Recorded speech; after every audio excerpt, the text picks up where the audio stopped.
Nomine Patris et Filii et Spiritus Sancti. Estamos então, queridos, na segunda-feira da terceira semana depois de Pentecostes, celebrando, fazendo uma comemoração do apóstolo São Paulo. Ontem era São Pedro e São Paulo.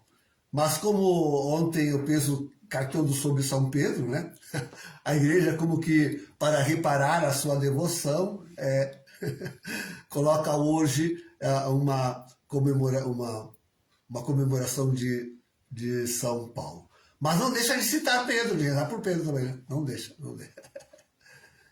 Então, queridos,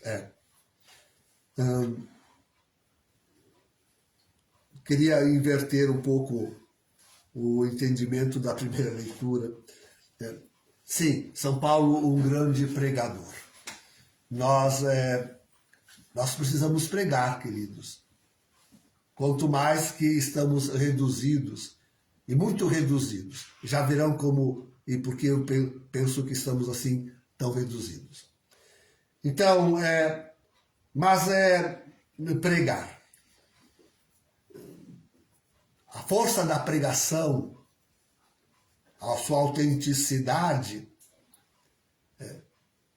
hoje, sim, invertendo como que a epístola, a carne e o sangue, sim, vem da família, muitas vezes, a família religiosa, católica, e cria os filhos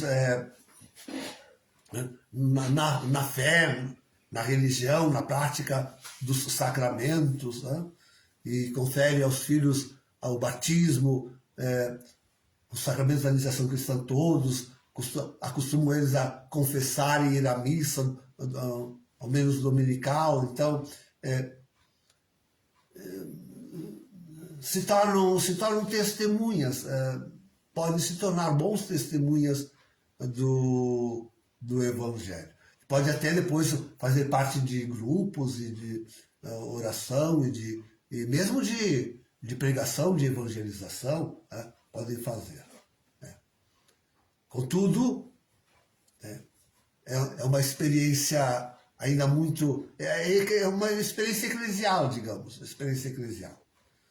Claro, experiência eclesial forte tem também aqueles que, afinal, se dedicam mais como a pregação, como os religiosos, as religiosas, os missionários, os padres, enfim, sim, os padres.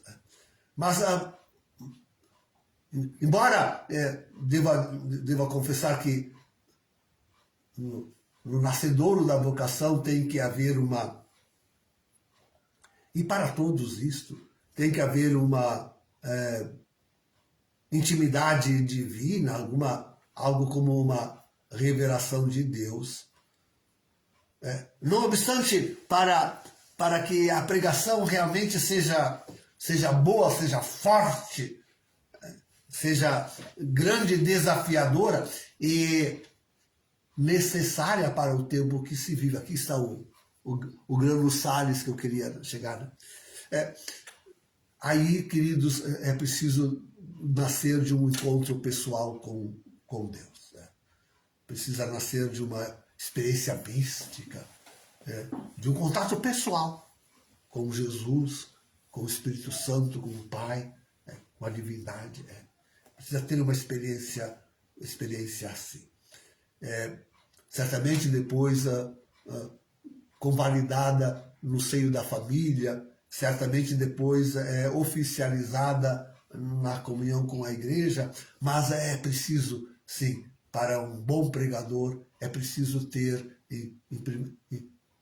o nascedouro tem que ser realmente de um contato pessoal, direto com a divindade.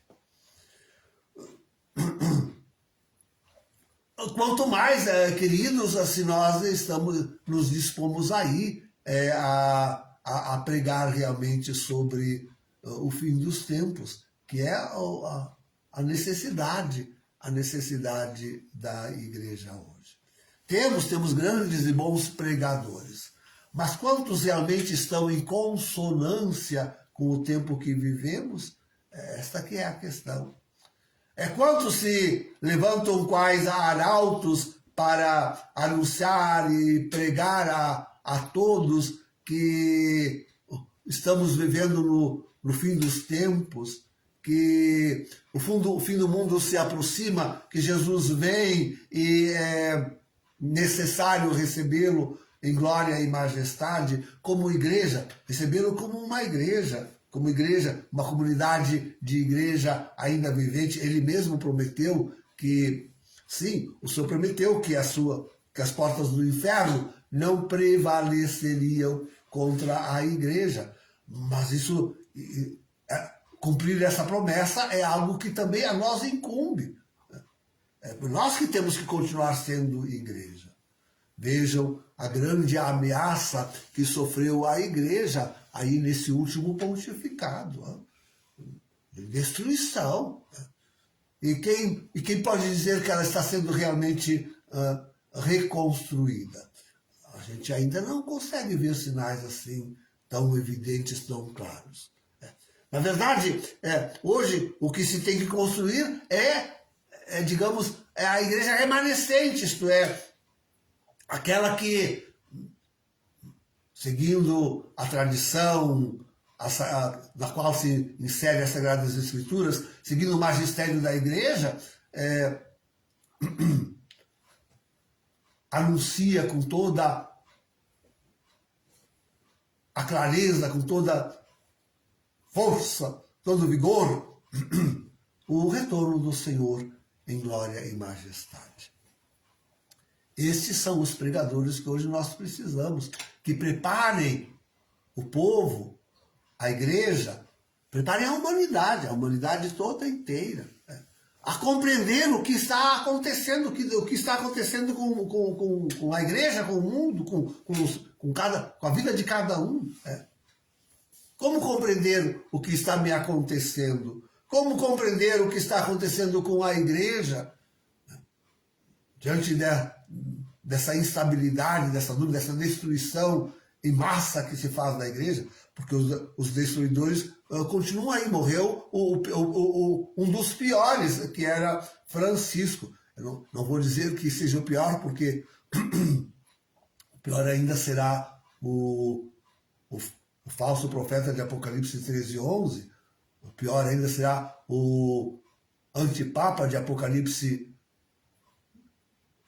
13:1 e seguintes. Então, bom, aí, mas estão aí, os demolidores da igreja estão aí, vestidos de cardeais, vestidos de bispos, vestidos de padres e vestidos de leigos, vestidos de leigos também. Estão aí os demolidores, com as ferramentas na mão, e dele a arremeter contra o edifício da Santa Igreja. Construir mesmo, construir de verdade.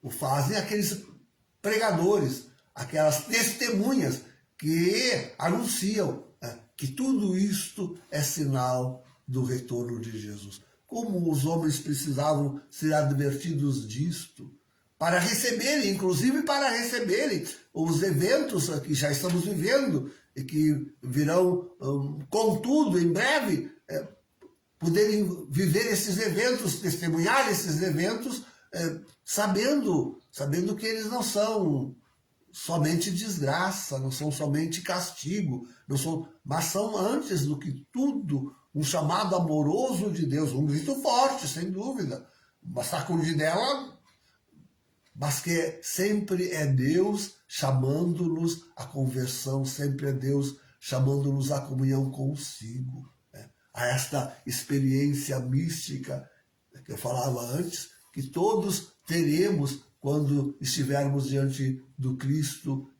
que volta em glória e majestade. Está aí a experiência mística. Tá aí.